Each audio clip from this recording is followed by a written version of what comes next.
सर्वदेश सविकाल में कारज कारणी भाव, साथ कर्म अरुभोग में हे प्रभु भक्त स्वभाव।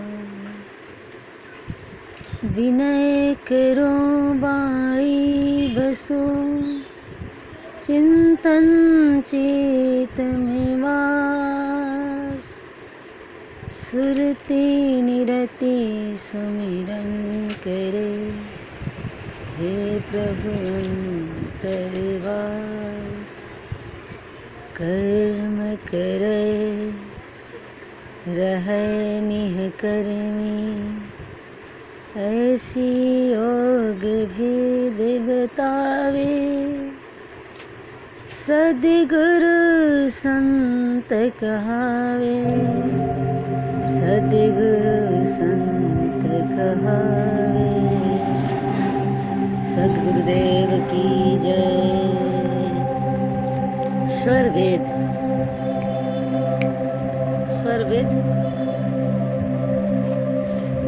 की ज्ञान धारा हमारा जीवन जीने का लक्ष्य बताती है।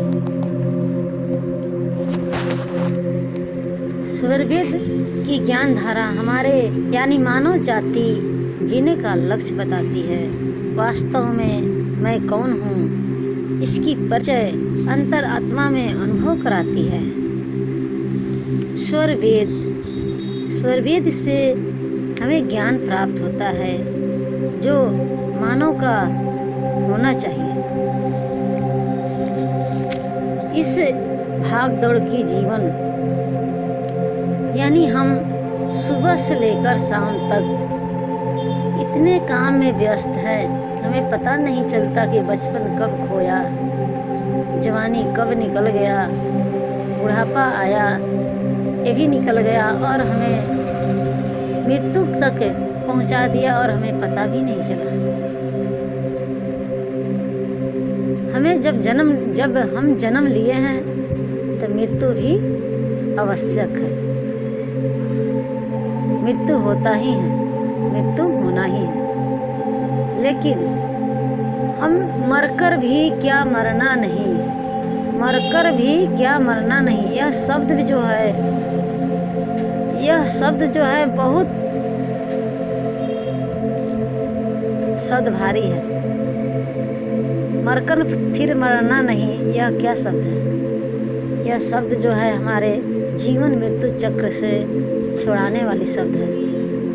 यहाँ बड़े बड़े ज्ञानी या मतलब आम जो हमारे इस ब्रह्म विद्या के ज्ञान से नहीं जुड़े हैं, आम जनता, आम मानव जाति मुक्ति भुक्ति और भक्ति का मार्ग पर चलते हैं, प्रेम के मार्ग पर चलते हैं, इस ज्ञान और विज्ञान की प्रक्रिया को जानना चाहते हैं, तो वह जन्म मरण चक्र से छूटना चाहते हैं। उसका ज्ञान वास्तविक में प्राप्त होता है।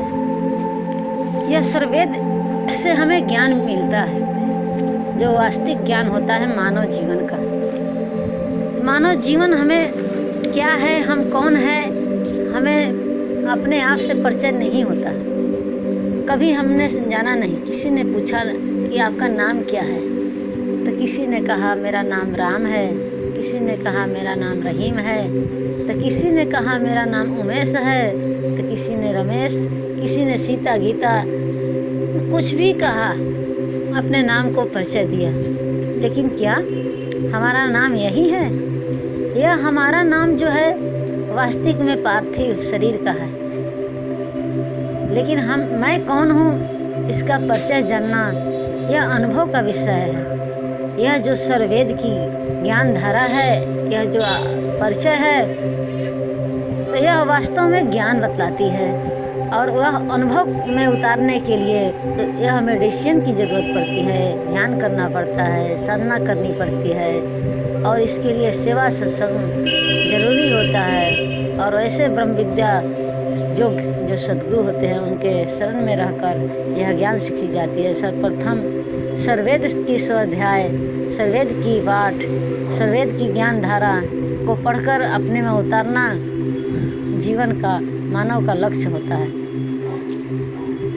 जय सद्गुरुदेव।